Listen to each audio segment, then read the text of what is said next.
ओ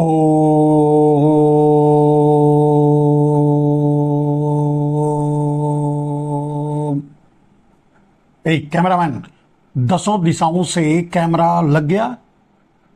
हाँ, 1 2 3 4 5 6 7 8 9 10। हाँ, अब ठीक है, ओके। ओ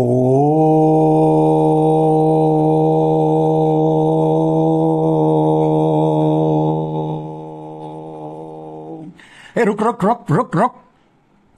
किसी ने यहां तक नहीं बोलते, तुम लोग कैसे गधे कैमरामैन हो? बताना चाहिए ना मैं चश्मा नहीं उतारा, लोग बाद में मजाक उड़ाएंगे। हाँ, अब ठीक है। ओ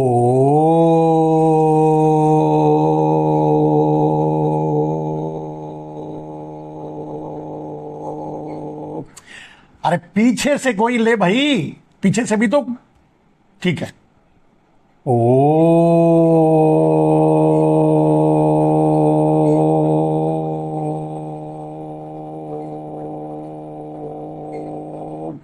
ये दाएं से और बाएं दोनों कैमरामैन बेकार हैं, दोनों का फोटो बेकार आ रहा है। समझ में नहीं आ रहा है कैसे काम करते हैं।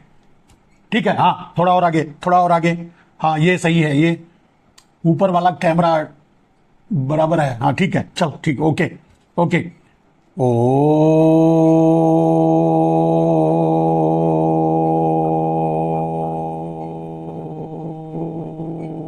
मारे छोड़ो यार, ये नौटंकी मुझसे नहीं होगी भाई। ये मैं अपना लगाता हूं चश्मा। ये उनको ही मुबारक हो जो नौटंकी कर सकते हैं, ध्यान लगाने का कैमरे के सामने, वही कर सकते हैं, अपने से नहीं होगा। अपने से तो सीधी बात होती है यार, ठोक ठाक के। तो चलिए ठोक ठाक के सीधी बात करते हैं। इंडिया गठबंधन ने 1 तारीख को मीटिंग करके अपना कॉन्फिडेंस जता दिया। 2 दिन लगातार नरेंद्र मोदी ध्यान लगा करके लोगों का ध्यान नहीं खींच पाए।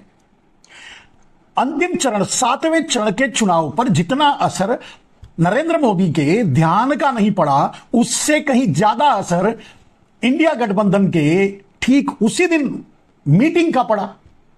अब हम कैसे विरोध करें, नरेंद्र मोदी कैसे विरोध करें? सोच के देखिए। वो 2 दिन से ड्रामा कर रहे हैं चुनाव प्रचार खत्म होने के बाद सरकारी खर्चे पर। उस ड्रामे का असर डालना चाहते हैं, लोगों से वोट लेना चाहते हैं, लेकिन इंडिया गठबंधन ने नाले पे दहला ठोक दिया। उसी दिन मीटिंग रख दिया। मीटिंग का ज्यादा पॉजिटिव मैसेज लोगों में जाएगा, वोटरों में जाएगा। आप खुद सोच लीजिए। 7वें चरण में, जैसे कि मैंने कहा, 5वें, 6वें और 7वें इन 3 चरणों में लगभग नरेंद्र मोदी जीरो पर आउट होंगे। खैर, अब एग्जिट पोल भी आ चुका है। अब डाबर मीडिया, सुपारी मीडिया और उसको क्या बोलते हैं, गोदी मीडिया, ये गोदी, सुपारी, डाबर, ये इनका एग्जिट पोल कुछ सही हो सकता है? इन पर भरोसा किया जा सकता है? मुझे नहीं, मैं तो नहीं कर सकता, मुझसे नहीं होगा, मैं नहीं करूंगा। ठीक है, मैं नहीं करूं ना करूं, जो रिजल्ट आना है आएगा।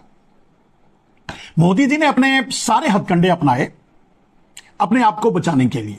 ये चुनाव नरेंद्र मोदी के और जेल के बीच की दीवार है। अगर इसे खड़ी करने में कामयाब हो गए नरेंद्र मोदी तो बच जाएंगे, और अगर खड़ी करने में कामयाब ना हुए, इंडिया गठबंधन ढकेल दिया, तो उस पार हो जाएंगे। खैर, इसके पीछे एक और ऑप्शन है। इन अभी 2 दिन और रिजल्ट आने में, आज क्या तारीख है, 1 2 3, इन 2 दिनों में नरेंद्र मोदी किसी विदेश यात्रा पर जा सकते हैं। अभी भी मुझे यह पूरा भरोसा है। इंडिया में रहकर वो चुनाव मतगणना नहीं देखना चाहते, नहीं देखेंगे, मेरा अपना अनुमान है। लेकिन फिलहाल अब रह गई एग्जिट पोल की। एग्जिट पोल चाहे जो भी बताए, एग्जिट पोल क्या है? लोग कह रहे हैं इतने से ज्यादा, इतने से कम, इतने तक हो सकता है, इतने तक नहीं हो सकता। मैं बोलता हूं मेरे दोस्त, इंडिया, जैसे एक और बात बता दूं कि इंडिया गठबंधन ने आज मीटिंग रखी थी। आज की मीटिंग में सामने से ये फैसला सुनाया गया कि हम लोग, मतलब इंडिया गठबंधन वाले मिल करके ये कोशिश किए, मतलब ये निर्णय लिए कि गिनती के दौरान सभी कार्यकर्ता केंद्र पर डटे रहें, जहां मतगणना होगा उस केंद्र पर डटे रहें दिन रात, एक सेकंड के लिए बाहर ना हटें, पीछे ना हटें, देखें, निगरानी करें। यह ऐसा कहा गया और इसीलिए मीटिंग बुलाई गई। लेकिन सच ये नहीं है, कहने का मतलब अंदर की बात कुछ और है। यह बाहर कहने के लिए था, कह दिया।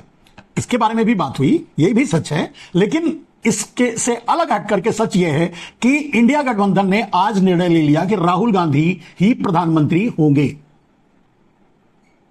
वैसे इंडिया गठबंधन यह कह रहा है कि वो 4 तारीख को ही प्रधानमंत्री के पद मतलब शपथ ग्रहण होगा, लेकिन मेरा आकलन है कि 10 जून को राहुल गांधी 16वें प्रधानमंत्री के रूप में शपथ ग्रहण करेंगे। यह मेरा अपना आकलन है, अनुमान है। एक अब एग्जिट पोल की बात करते हैं। सारे एग्जिट पोल जो आ रहे हैं उनको देखने का कोई मतलब नहीं है। डाबर मीडिया, गोदी मीडिया और सुपारी मीडिया वो क्या करेगी? जो शुरू से इतने दिनों तक किया वही करेगी ना, उससे हटके तो करेगी नहीं। तो ये एग्जिट पोल में भी वही करेगी, नैरेटिव बनाने की कोशिश करेगी, बिल्डअप करने की कोशिश। उसे ये उम्मीद होगी कि नरेंद्र मोदी इस बार हैकिंग करवा लेंगे। अब गोदी मीडिया मतलब वो सारे मीडिया, उनके मीडिया को यह पता नहीं है कि आरएसएस भी साथ छोड़ चुका है, बीजेपी भी साथ छोड़ चुका है, हैकर भी हाथ खड़े कर दिए हैं नरेंद्र मोदी के सामने। अब मुझसे नहीं होगा भाई, आपको मैं और नहीं झेल सकता।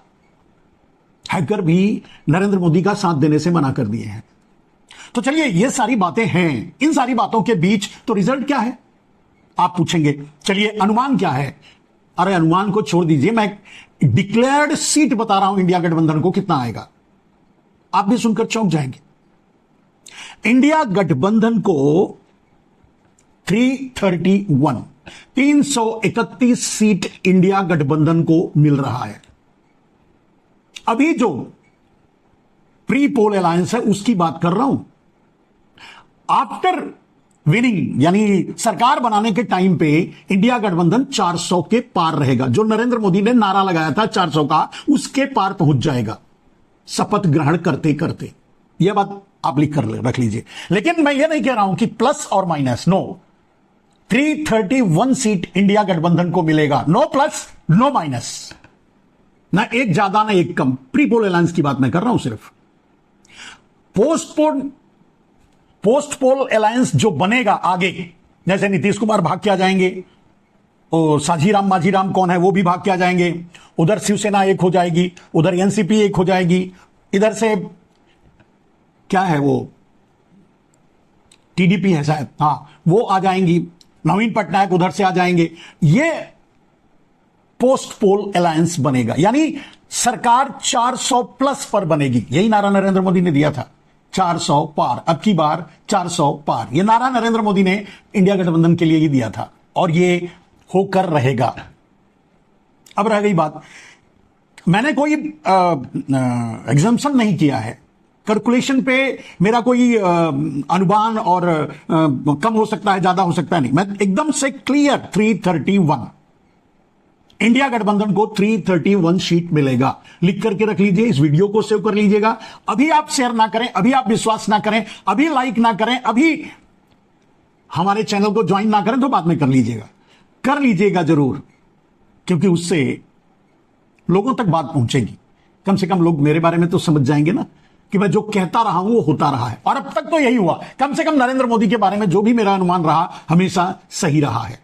नरेंद्र मोदी ने बहुत से चैलेंजेस किए। बिहार के साथ किसी जगह से कहा कि मैं तो मुंह मत खुलवाइए, और क्या जैसे भाई लोग धमकी देते हैं ना, 1 करोड़ ला दे, 2 करोड़ ला दे, नहीं खोखा बोलते हैं, 1 खोखा दे दे, 5 खोखा दे दे, 50 खोखा दे दे, नहीं तो ये कर दूंगा, नहीं तो वो कर दूंगा, उस तरह से मुंह मत खुलवाइए, नहीं तो भूचाल आ जाएगा, और भूचाल का अलग से और मुंह खुलवाने का अलग से है। 7 पुश्त शर्मिंदा होगी। पता नहीं नरेंद्र मोदी ये सब बातें क्यों और कहां से कर रहे थे और किस लिए कर रहे थे, ये तो समझ में नहीं आया। लेकिन संभावनाएं जो हैं वो बड़ी खतरनाक हैं। संभावनाएं, वैसे सत्ता नरेंद्र मोदी इतनी आसानी से छोड़ेंगे नहीं, छोड़ना तो पड़ेगा, छोड़ना ही पड़ेगा, सत्ता तो उन्हें छोड़ना ही पड़ेगा, क्योंकि बहुत लूटा, बहुत हुआ। अब इससे ज्यादा देश बर्दाश्त करने के लिए तैयार नहीं है। और ये जो चुनाव, ये जो वोटिंग हुई है, वो इंडिया गठबंधन और एनडीए के बीच नहीं हुई है। ये चुनाव एनडीए से यानी नरेंद्र मोदी से यानी गुजरात लॉबी से ये चुनाव के मैदान में जो लोग लड़े हैं वो इंडिया गठबंधन या इंडिया या कांग्रेस या जो पार्टियां हैं वो नहीं लड़ी हैं। नरेंद्र मोदी के सामने, गुजरात लॉबी के सामने पूरा देश की जनता 140 करोड़ जनता नरेंद्र मोदी के सामने चुनाव लड़ी है। इतना सताया है नरेंद्र मोदी ने, इतना सता दिया लोगों को नरेंद्र मोदी ने कि लोगों के पास लड़ने के अलावा कोई रास्ता बचा ही नहीं। अब नरेंद्र मोदी की धमकियों का आकलन समझ लीजिए। नरेंद्र मोदी क्या कर सकते हैं धमकियों से। मेरे दोस्त, मैंने पहले से यह चेतावनी हमेशा भारत को देता रहा हूं, आप लोगों को, देश को, आम आदमी को देता रहा हूं। नरेंद्र मोदी को अगर सत्ता छोड़नी पड़ी तो क्या करेंगे? देश की बिजली रोकेंगे, देश का पानी रोकेंगे, देश का निकलना बंद करेंगे, देश का खाद रोकेंगे, देश का सीमेंट रोकेंगे, देश को कोयला रोकेंगे, देश का कोयला रोकेंगे, पोर्ट पे आना जाना लोगों को रोकेंगे, एयरपोर्ट पे आना जाना लोगों को रोकेंगे। कहने का मतलब इस देश का गला दबाने की कोशिश करेंगे अगर नरेंद्र मोदी को सत्ता छोड़नी पड़ रही है तो। और यह कोशिश करेंगे, इसीलिए तो नरेंद्र मोदी ने तैयारी की थी, इसीलिए तो सब कुछ, देश का सारा कलाधन अंडरग्राउंड करके और अंडरग्राउंड तरीके से भारत ला करके अडानी को देकर के अडानी के नाम पूरे देश की संपत्ति करने का मकसद ही तो यही था कि अगर कभी सत्ता हाथ से जाने लगे तो क्या करना है। अभी अगर तीसरी बार इनको सत्ता मिलती तो ये क्या करते? अडानी की प्राइवेट सेना बनाते, अग्निवीर से जितने लोग निकलते उनको हथियार देकर के अडानी की प्राइवेट सेना में भर्ती कर देते। कहने का मतलब ये पूरे देश से लड़ने के लिए तैयार हो रहे थे, कर रहे थे और कर रहे हैं और कर चुके हैं। तो जो धमकियां दे रहे हैं नरेंद्र मोदी कि 6 महीने में भूचाल आ जाएगा या फिर 7 पुश्तों तक हम मुंह खोलेंगे तो 7 पुश्तों तक पता नहीं क्या क्या, ये जो कर रहे हैं नरेंद्र मोदी, ये यही है जो मैं आज 5-7 सालों 10 सालों से आप लोगों के बीच रख रहा हूं। खास करके अडानी को लेकर के जो मैं बातें कहता हूं, किसान बिल के बारे में लोगों ने अलग अलग तरीके से उसकी व्याख्या की। नरेंद्र मोदी लोगों से, देश के आम आदमी से उसकी जमीन छीनने की कोशिश कर रहे हैं। किसान बिल के जरिए ये बताने की कोशिश की गई और इसीलिए उन्हें किसानों के सामने हारना पड़ा, किसान अड़ गए। जब नरेंद्र मोदी भूमि अधिग्रहण बिल लाए थे तब भी यही हुआ, 3 बार ऑर्डिनेंस लाने के बाद फेल हुए। सवाल यह नहीं है, उसकी सही अगर व्याख्या की जाए तो नरेंद्र मोदी आज किसान बिल लागू कर चुके हैं, क्योंकि अगर सब कुछ प्राइवेटाइजेशन के जरिए अडानी को दे चुके हैं तो किसानों की सारी संपत्ति यानी किसानों की जमीनें और किसानों का अस्तित्व अडानी को बेच चुके हैं। इसका उदाहरण आप टी बागानों से ले सकते हैं, इसका उदाहरण आप हिमाचल प्रदेश, जम्मू एंड कश्मीर के सेब बागानों से ले सकते हैं कि सब कुछ अडानी के हाथ में चला गया है। इसका उदाहरण आप लद्दाख से ले सकते हैं, जिसके लिए सोनम वांगचुक धरने पर बैठे हुए हैं कि सब कुछ अडानी को बेच दिया है। कहने का अर्थ यह है मेरे दोस्त कि नरेंद्र मोदी की प्लानिंग और तैयारी जो थी वो बहुत खतरनाक और बड़े लेवल पर थी। अगर तीसरी बार हो जाते, अगर तीसरी बार प्रधानमंत्री बनते तो क्या होता? यही सब होने वाला था, जो जिस हद तक लोगों को मजबूर कर, जैसे मतलब मैंने कहा कि किसान बिल बैकडोर से लागू कर चुके हैं प्राइवेटाइजेशन के जरिए। अगर वो अडानी चाहे तो किसानों को खेती करने से रोक सकता है। बिजली नहीं देगा, पानी नहीं देगा, बीज नहीं देगा, खाद नहीं देगा। अगर कोई बिजली कंपनी बिजली देने की कोशिश करेगी तो उसका कोयला रोक देगा। यानी जब अडानी चाहेगा तभी किसान खेती कर पाएंगे इस देश में। यह स्थिति नरेंद्र मोदी ने पैदा कर दी है। तो कहने का मतलब किसान बिल अंडर बैकग्राउंड से लागू कर चुके हैं। उसी तरह से एयरपोर्ट, कोई भी एयरलाइंस की कंपनी अडानी की मुट्ठी में है, जब चाहे वो मसल सकता है, यानी उस कंपनी को छीन सकता है। इसी तरह से पोर्ट, सारी शिपिंग कंपनी, सारा एक्सपोर्ट और इंपोर्ट का व्यापार अडानी के कब्जे में है। जब चाहे दूसरी कंपनियों को मसल सकता है, कुचल सकता है, बोल देगा हमारे एयरपोर्ट पे मत उतरो, क्या कर लेगा? हमारे पोर्ट पे अपनी शिप लैंड मत करो, क्या कर लेगा? उसे कंपनी बेचने, जो कंपनी चलाती है, शिपिंग कंपनी जो चलाती है, एयरलाइंस जो चलाती है, उसे उस अपनी कंपनी अडानी को देने के अलावा कोई रास्ता नहीं बचेगा। और यही सब करने के लिए नरेंद्र मोदी ने इतनी बड़ी ठगी देश से की, देश के काले धन का उपयोग किया, दुरुपयोग किया। अंडरग्राउंड करके। आपसे 15 लाख को 15 लाख 20 लाख यूं ही मिल जाएगा का जो आश्वासन दिए थे वो इसी बिहाफ पे था, देना नहीं था। जब हाथ में सत्ता आ गई तो बदल गए। पहले तो काले धन को राष्ट्रीय संपत्ति घोषित करके देने वाले थे, तो मिलता ही आपको। जो बातें कही गई थी वो गलत नहीं थी, देना नहीं था। देना तो अपने गुजराती भाई को देना था, अडानी भाई को देना था, अंबानी भाई को देना था। कहने का अर्थ यह है मेरे दोस्त कि नरेंद्र मोदी ने अपनी पूरी तैयारी कर ली। अगर आज धमकी दे रहे हैं कि 6 महीने में मैं भूचाल आ जाएगा, तो उसको भी समझिए। यह मत सोचिए कि नरेंद्र मोदी वैसे ही कह रहे हैं, हवा में कह रहे हैं। नहीं, नरेंद्र मोदी भूचाल ला सकते हैं, नरेंद्र मोदी देश को तोड़ सकते हैं, नरेंद्र मोदी देश का गला दबा सकते हैं, नरेंद्र मोदी देश का विभाजन करवा सकते हैं, नरेंद्र मोदी देश पर कुछ भी कर सकते हैं सत्ता से हटने के बाद भी। अडानी के जरिए, यानी मुडानी के जरिए, यानी खुद और अडानी मिलकर ही सब कुछ खरीदे हैं। आप सोच के देखिए, आप कल्पना करके देखिए, आप अपने विवेक का इस्तेमाल करके सोचिए। जो वोट पड़ चुका है, जो रिजल्ट आने वाला होगा आएगा, छोड़ दीजिए उसको। यह वोटिंग के लिए आपको कन्विंस नहीं किया जा रहा है, या हम आपको यह नहीं बता रहे हैं कि आप नरेंद्र मोदी को वोट मत दीजिए, इंडिया गठबंधन को वोट दीजिए। यह बात इसलिए नहीं कह रहा हूं। अब तो वोट पड़ चुका है, रिजल्ट अंदर है, ड्रामा शुरू है, ठीक है, लेकिन उसके बाद की स्थिति क्या है?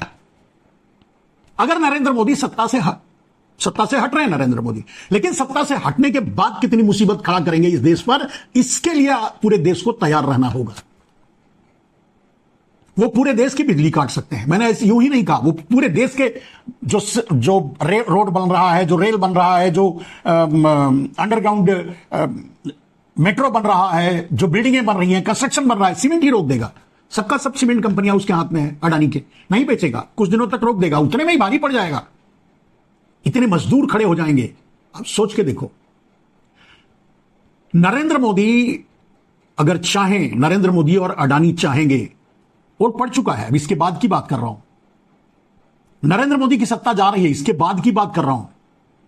और अगर इस देश के दुर्भाग्य से कहीं गलती से सत्ता आ गई, तब तो गए आप लोग। अगर सत्ता गई तब क्या कर सकते हैं, बस उतने से ही डर अपने अंदर पैदा कीजिए, समझने की कोशिश कीजिए। अगर नरेंद्र मोदी सत्ता से हट रहे हैं, लेकिन जो कह रहे हैं कि 6 महीने में भूचाल आ जाएगा, वो भूचाल यही है। आपका बिजली, आपका पानी, आपका सीमेंट, आपका कोयला, आपकी एनर्जी, आपका सब कुछ स्टॉप कर सकते हैं, बंद कर सकते हैं, रोक सकते हैं, आपकी सांसें रोक सकते हैं, आपका गला दबा सकते हैं। यह वोटिंग के बाद की बात, यह वोट लेने के लिए नहीं कहा जा रहा है आपसे, सावधान रहने के लिए कहा जा रहा है मेरे दोस्त। इस देश को, पूरे देश को सत्ता जाने के बाद यही करेंगे नरेंद्र मोदी, अडानी के साथ मिलकर के, अंबानी के साथ मिलकर के। और आपकी आवाज दुनिया में भी नहीं पहुंचने देंगे, क्योंकि सारे चैनल उनके हैं। आपको आपके घरों में बंद कर देंगे। कुछ भी कर सकते हैं, ठीक है।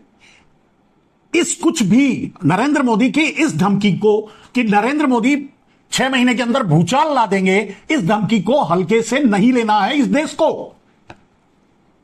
या जो भी सरकार बनती है, अगर इस देश के दुर्भाग्य से मोदी फिर से प्रधानमंत्री बनते हैं, तब भी इस देश के एक एक आदमी को सोचना पड़ेगा कि कभी भी उन पर नरेंद्र मोदी का बुलडोजर चल के ही रहेगा।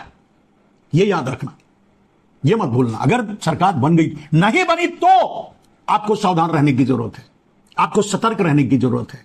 नरेंद्र मोदी के इस धमकी को कि 6 महीने में भूचाल ला देंगे, उसको भी नजरअंदाज नहीं करना है। इंडिया गठबंधन की अगर सरकार बनी, तो नरेंद्र मोदी 6 महीने में भूचाल ला करके सरकार को गिराने की कोशिश करेंगे। कैसे?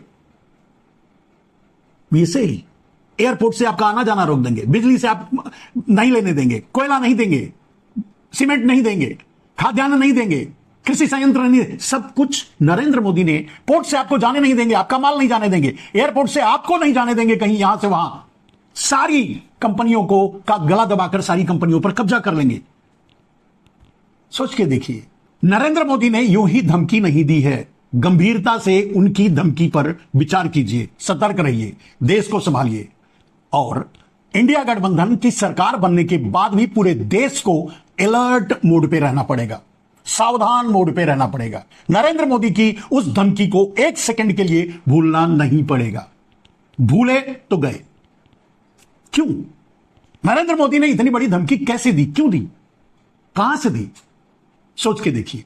और ये बात 10 सालों से मैं कह रहा हूं, कम से कम 8 साल 9 साल से, जब से बूम्स पे हैं हमारे अडानी भाई, तब से, जब से 25 जून मई, ऐसे कुछ मई को ही, 25 मई को इन्होंने शपथ ग्रहण लिया था 2014 में, 27 मई को इन्होंने डिक्लेयर कर दिया कि काले धन को राष्ट्रीय संपत्ति घोषित न करके एसआईटी का गठन करेंगे और अंडरग्राउंड कर देंगे। वो कर दिया।